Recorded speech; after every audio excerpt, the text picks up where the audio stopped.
Hello, everybody. My name is Piece of Cake, and things are about to change.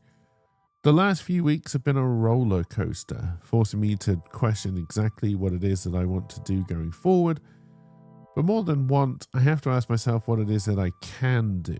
My initial and honest answer to that question of what I can do is not a lot. I spent the last few years in a downward spiral led by deepening depression, being diagnosed bipolar, and worsening physical health.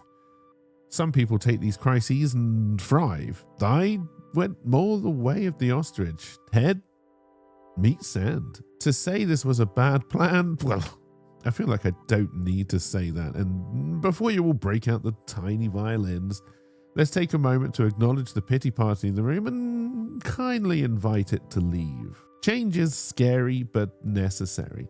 Despite how bad long-term the last few years may have been, one aspect I've enjoyed is streaming. In many ways, those 4 hours most days have been a lifeline, a bridge to the outside world and interaction with a bunch of, frankly, awesome people. And Nightbringer. Sometimes. In many ways, I've held on to that way too tight. As everything was going wrong, there was my normality, my happy place. It is a happy place I want to keep, but in a different way. I am not walking away from game streaming completely. I am still determined to complete Satisfactory, but I will be taking a step back. At some point, I'm sure a new schedule will emerge, but for now, everything is in the flux stage. Why, you may ask? Frankly, I need a challenge, a goal, something to be striving for. More importantly, I need someone prodding me with a stick to make sure I reach that goal. As much as I love working for myself and for a long time was good at the old self-motivation, that has become less and less true as project after project kept on failing. Wait a minute, pity party, I told you to leave. What is this big project? And am I going back to working for the man, all buttoned up, suited and booted? Not if I can help it. Over the last 2 weeks, I've had over 100 different meetings. Yes, I counted. Some were very short, others very long. Most, as most meetings are, were pointless. I pitched every idea I've ever had under the sun, most being swatted away. Some people were polite about it. Some were not. Yet through this tidal wave of rejection and the various coping methods employed afterwards came a few nibbles of interest. Ideas that people other than me found interesting. Was that hope on the horizon? If it was, hope was quickly killed and buried mafia style. If to you that means sleeping with the fishes under piles of concrete, or maybe a mix of both, it is a personal decision that I will not judge you on. Much. And that was week 1 of April. Internally, my monologue had gone from screaming to being cocooned in a blanket fort while eating buckets of ice cream. My nightmares were plagued by armies of blue-suited chaps with bright red ties talking banalities at me. The corporate world, it seemed, once again beckoned. But hope, it turns out, is a resilient bitch. Placing her concrete shoes in her pockets, she punched those fish as she climbed her way out of some backwater mud puddle, tracking down those mafia men of corporate misery and punching them square in their stupid noses and ordering her laser-toting sharks to bite their stupid asses. Of course, what I mean by that is I got an email.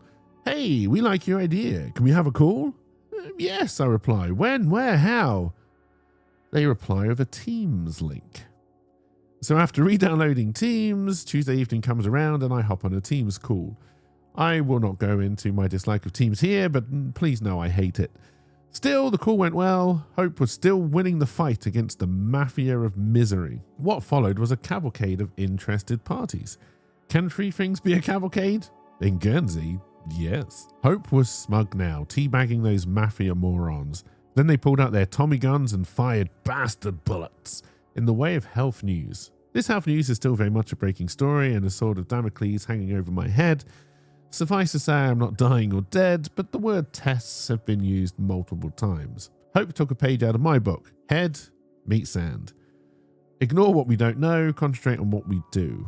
A few people have limited interest in some of my ideas. Then came the beginning of Hope's final flurry. Ding! A right hook of a fake Guernsey history project. Dong! A left hook of interest in Necromancer's journey. Wham! A nibble at the earlobe of the Otherworld news. Then Hope's knockout blow. So, they said, this LRK idea, Could we make it a 10-part show? Probably, I replied. Well, we would need scripts by December. And so now here we are. At this stage, I have made no final decisions. Yes, with LRK there is a deal on the table, but one that wouldn't significantly change my circumstances until December.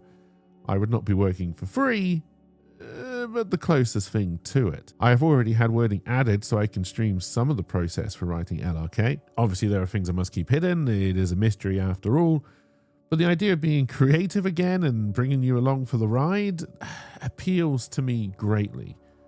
But I know I am only one side of that equation. So now we move to The Shed.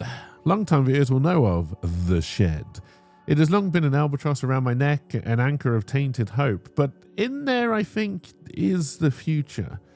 Yes, I want to stream video games. Yes, I want to stream meat smoking. Yes, I want to stream board games. Yes, I want to stream building Lego. Yes, I want to stream a story I write exclusively on and with Stream. To do all of that, I need a space, a safe haven. I believe The Shed can be turned into that. And also a place where I have access to an indoor toilet, which would be nice. Just because I want doesn't mean I should. Just because I want doesn't mean anyone else will care. As I say, right now, no final decision has been made, so for the rest of April, it'll be business as usual. But change one way or another is coming. I would love to hear what you think I should do. I would also love to hear about your favorite crime scene reveals, be it in a book, a play, a movie, TV, whatever. Let me know down below. And thank you very much for watching. It's a kind of a shorter update video, more structured update video. Please do let me know below what you think about all of this and what I should do. And yeah, thank you for watching, and I will see you all in the next one. Bye for now.